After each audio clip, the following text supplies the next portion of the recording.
tuan-puan, sebab saya nak full time dengan bisnes Pabigol. Dan tuan-puan, saya sangat yakin akan datang saya juga dapat realisasikan impian suami saya untuk buka semula bisnes dia. Dan kami berjuang bersama dengan bisnes Pabigol dan juga dengan bisnes dia tuan-puan, supaya kami sama-sama dapat berhati. Bisnes Pabigol bagi saya sangat suka sebab saya memberi kebaikan kepada orang lain.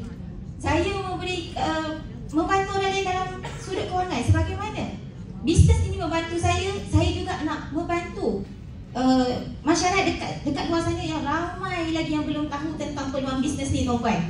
Dan juga tuan-puan, bukan setakat itu saja tuan-puan, dah lebih daripada 10 tahun juga saya bekerja tuan-puan, saya tak pernah lagi dapat pergi ke luar negara. Ini adalah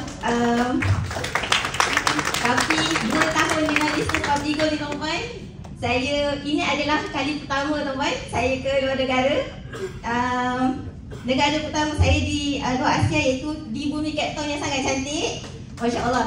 Dan impian saya nak bawa suami saya nak bawa tim, saya nak buat seberapa ramai lagi orang untuk explore tentang bisnes Pabigol ni. Dan saya akan sharing lah apa yang saya dapat dengan masyarakat luar.